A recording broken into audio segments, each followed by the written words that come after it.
ലോകത്തിലെ ഏറ്റവും വലിയ വിമാനവാഹിനി കപ്പലായ അമേരിക്കയുടെ USS ജെറാൾഡ് ഫോർഡ് പശ്ചിമേഷ്യയിൽ നിന്നും അപ്രത്യക്ഷമായതിന് കാരണം ഇറാന്റെ ആക്രമണം എന്ന് വ്യക്തമാകുന്ന റിപ്പോർട്ടുകളാണ് ഇപ്പോൾ പുറത്തു വന്നിട്ടുള്ളത്.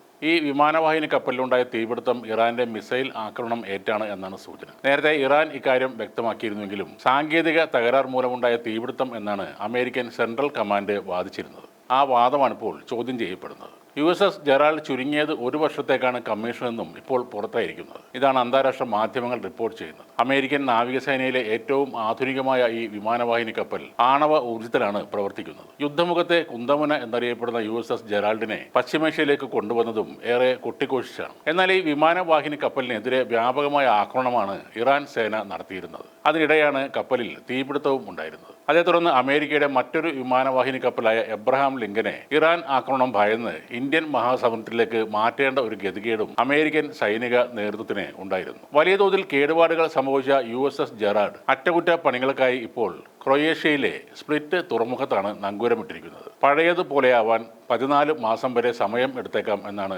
മാധ്യമ റിപ്പോർട്ടുകളിൽ പറയുന്നത്. ഇതുവരെ നിർമ്മിച്ചതിൽ വെച്ച് ഏറ്റവും ചെലവേറിയ അമേരിക്കൻ യുദ്ധക്കപ്പലാണ് USS ജെറാൾഡ്. ഇതിന് $13.2 ബില്യൺ ചിലവായതാണ് കണക്കാക്കപ്പെടുന്നത്. കപ്പലിന്റെ ഏറ്റവും പുതിയ വിന്യാസം കഴിഞ്ഞ ജൂൺ 24-ലാണ് ആരംഭിച്ചത്. പ്രസിഡന്റ് നിക്കോളാസ് മഡുറോയെ തട്ടിക്കൊണ്ടുപോകാൻ വെനിസ്വേലയിലേക്ക് അമേരിക്ക നിയോഗിച്ചിരുന്നതും ഈ യുദ്ധക്കപ്പലിനെ തന്നെയായിരുന്നു. അവിടെ നിന്നാണ് ഇറാൻ യുദ്ധത്തിലേക്ക് ജെറാൾഡ് നിയോഗിക്കപ്പെട്ടിരുന്നത്. മാർച്ച് പകുതിയോടെ യുദ്ധവുമായി ബന്ധപ്പെട്ടതല്ലാത്ത ഒരു തീപിടുത്തം ഉണ്ടായതിനെ തുടർന്ന് USS Gerald super carrier middle ഈസ്റ്റിൽ നിന്ന് തിടുക്കത്തിൽ പിൻവലിച്ചു എന്നാണ് അമേരിക്കൻ മാധ്യമങ്ങളെല്ലാം റിപ്പോർട്ട് ചെയ്തിരുന്നത്. സെൻട്രൽ കമാൻഡും ഇത് തന്നെയാണ് കാരണമായി പറഞ്ഞിരുന്നത്. എന്നാൽ ഇതിന്റെ വിശദാംശങ്ങൾ ഇതുവരെ അമേരിക്കൻ സൈനിക നേതൃത്വമോ മാധ്യമങ്ങളോ പുറത്തുവിട്ടിരുന്നില്ല. ഈ നടപടിയിലെ ദുരൂഹത പ്രതിരോധ വിദഗ്ധർ അന്ന് തന്നെ ചൂണ്ടിക്കാണിച്ചിട്ടുള്ളതാണ്. അത്യാധുനിക സംവിധാനങ്ങളുള്ള ഈ യുദ്ധക്കപ്പലിൽ അസ്വാഭാവികമായ എന്തെങ്കിലും നടന്നിട്ടുണ്ട് എങ്കിൽ അത് അമേരിക്കയുടെ കണക്കുകൂട്ടലുകൾക്കും അപ്പുറത്തെ ഒരു ആക്രമണം തന്നെയായിരിക്കാം എന്നാണ് വിദഗ്ധരുടെ അഭിപ്രായം. കപ്പലിനേറ്റ പരിക്കിന്റെ ആഴം ഇപ്പോൾ വ്യക്തമാകുമ്പോൾ ഈ വാദം ശരിയാകാൻ തന്നെയാണ് സാധ്യതയും. അറ്റകുറ്റപ്പണികൾക്കായി ക്രൊയേഷ്യയിലേക്ക് പോകുന്നതിന് മുമ്പ്